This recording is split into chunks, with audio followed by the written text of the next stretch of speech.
Alright, today we're going to actually define more of the basic shape of our figure.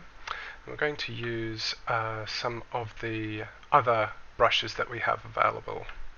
So I'm going to go to the clay build-up brush, and you can see that that's there, and it's usually on the quick pick bar. It's probably the second one along. It's used quite often by artists when we want to build up areas of a basic sort of outline or a basic sort of shape to our figures. So I'll give you some idea of how it looks, and I might switch off our skeleton, and you can see that this is the sort of the basic shape that we get from using this brush. Now it looks very rough and looks well, it looks horrible, doesn't it? But the main reason for it is to actually bring out large portions of our mesh, and with the Alt key, gouge out large portions of our mesh in order to change the overall shape of our models. So the idea is to lay on these thick sort of layers of clay, and then you can smooth it out and just sort of just develop your shapes from that. And you can see that it's quite good at creating sort of more muscle mass sort of shapes, and with very few strokes we can actually sort of really develop more of the muscles that we want to suggest by just sort of building up and then smoothing out. And any sort of physical areas like shoulder blades and ribs, you can see that we can sort of develop more of a rib cage this way than if we came in with like the standard brush.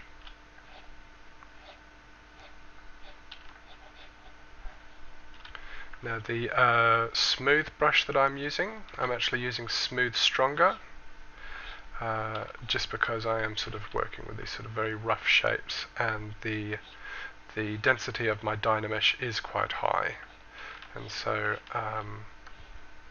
it's easier to just come in with Smooth Stronger. And to get the Smooth Stronger, all you have to do is click on your lightbox, go to the ZBrush heading, and in the ZBrush heading go to the ZBrushes folder, and then move along to the Smooth folder, and you can see that we've got different smooths here, and you just hold Shift and double click on Smooth Stronger, and you'll see that the Smooth Stronger is added. I already had it, but it adds it to your brush. So when you press Shift, it's now Smooth Stronger instead of just your regular smooth, and that definitely helps. Now I'm just going to with the clay build-up, holding Alt just to sort of create some areas where we can gouge out, and adding some areas back in to sort of create that sort of abdominal bulge. And one thing that sort of I find quite distracting about this model currently is that the feet look very sort of blobby, look very sort of like round blobs of clay at the end of his feet, at the end of his legs. So just looking at where the actual skeleton ends, you can see that they also come down quite far. And I'm not sure whether the joint is meant to touch the ground or whether it's meant to actually be the center of the ball joint, but at any rate I'd like the sole of the boot to come up a bit higher, and I'd like it to be a bit sort of flatter and squarer. So what I might do is you can come in with the clay build-up and go around the boot in order to sort of create that sort of rubber sole look there. And sort of smooth that out, just so that it looks more like a shoe. And we've got this sort of rounded bulge underneath. So what I might do is come up, and if I can get it to, because I've got y-axis rotation on, just because I'm sort of, I'm more of a sort of a Maya user, we can sort of occasionally get a bit of a gimbal lock happening. So just be aware of that if you are more of a sort of a Maya user and you do switch it to the y-axis rotation. You can just go back to XYZ and get it to go that way. What I'll do is I'll come down to flatten. If I just, and if you are having trouble finding it, just sort of hit the F key and you'll be able to find flatten that way.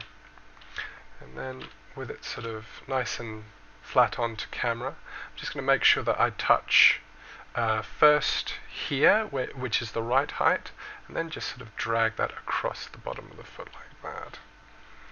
And so if and just for this I might turn on the XYZ or XYZ, just sort of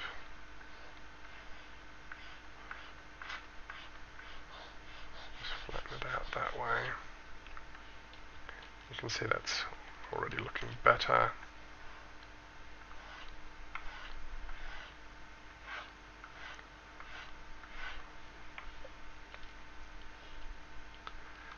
And let's see if I can use the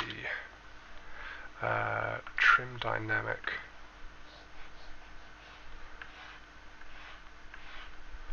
Just to sort of carve a bit of that bulge out of there. And again, coming through with that smooth.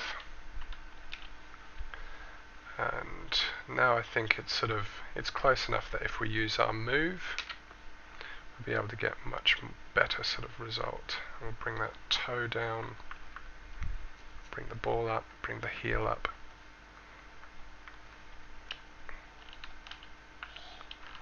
And so you can see that the bottom of that skeleton is now coming through the base there. And so I might just sort of bring that down a little bit, just so that we've got a flat sort of sole, but we don't have it sort of sticking through the floor when we animate. And that will probably do for now. If I bring my draw size down, I should be able to just go through and bring that sole down a bit better. So there we go. And if we look at the base, we can see that this is actually quite wide. So what I might do is come in and, whoops, making sure I get the shoe and not the body above it. Just come in and give it more of a foot shape rather than a gigantic flipper, rather than make it look like he's walking on surfboards. So that's a slightly better sort of foot shape. You can see that heel sticking out quite a bit.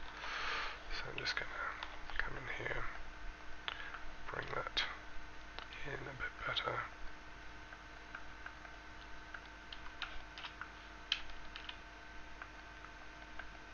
And this is just sort of the roughing out phase. So don't get too caught up in getting details right now. There. Okay. So, what sort of character do we want this guy to be? Rather than go through and sort of fix up all of the muscles and all of the sort of the physique of this character, let's work on the head for a little while, just to just to give us a break from the basic sort of physique of this guy. And while I remember, I'm just going to re-dynamesh and might actually isolate the head.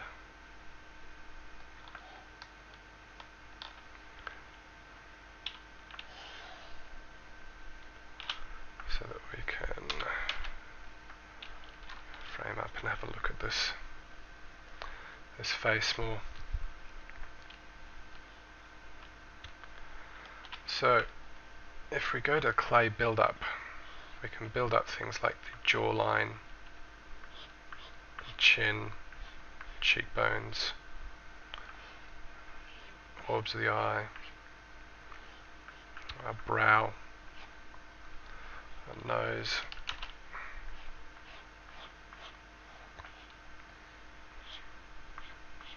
mouth.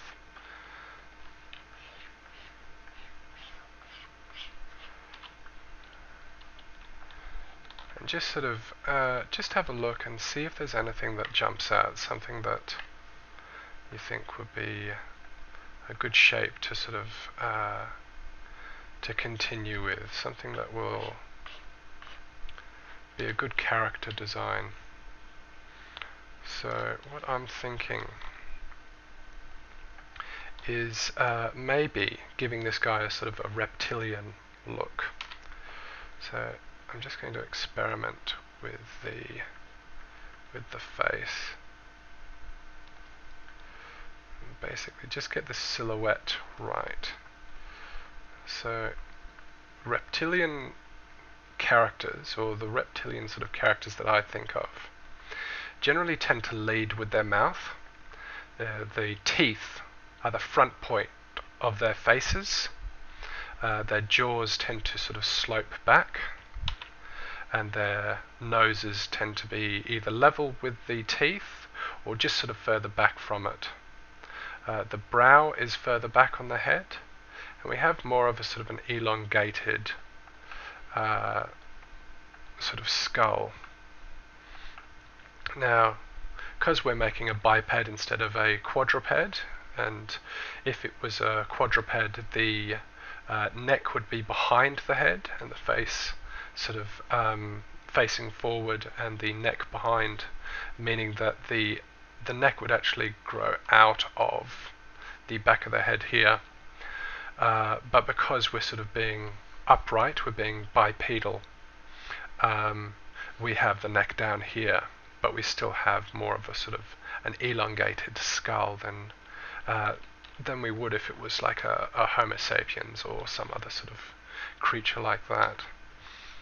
So I'm going to just play around with a more sort of reptilian look with this guy, and come in with the clay build-up, bring the size down,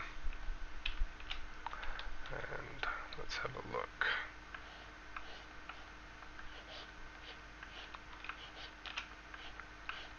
And that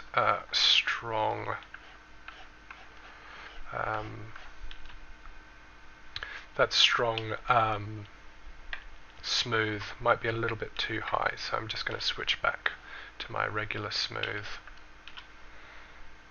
And so now if I come through here,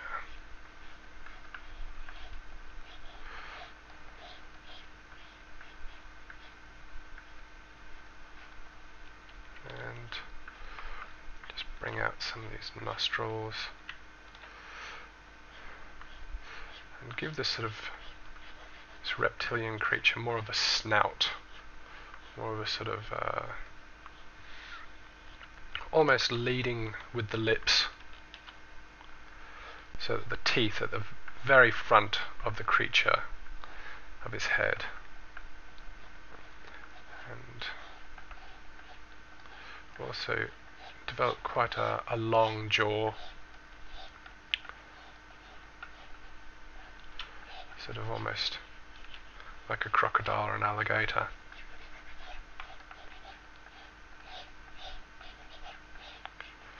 So you can see that we're getting this sort of rough shape coming in. Always remember to turn your model to see how it looks from various angles. And what I want is for this side here to be more pronounced, this difference here. So it's more of an angle coming in like that. And just going to go back to my favored mode, navigation.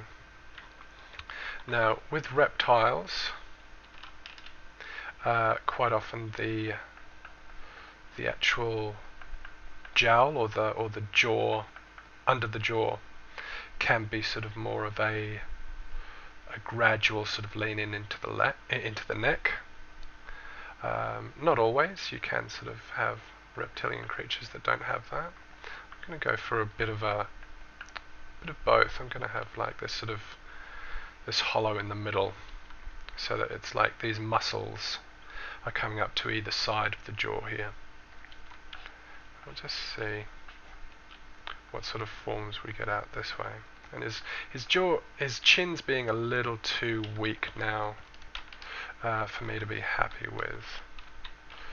So I'm going to make sure that we do have more of that pronounced sort of look there, and it's also a little too skinny. Now we have to be careful that we don't create too much of a muzzle like an ape, or if we do, we can sort of come in and make it more reptilian. Unless we sort of really get a really nice sort of simian monkey mouth, and we decide, oh, that's actually looking better, I might go with that.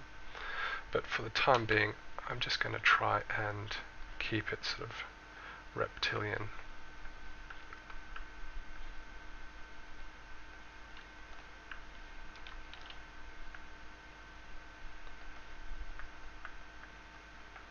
That's much better. Yeah.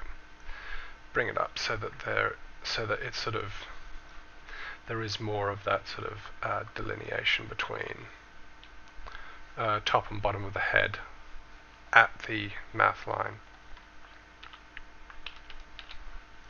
So yeah, in the next lesson we'll continue on with the sort of shaping out and the fleshing out of our creature.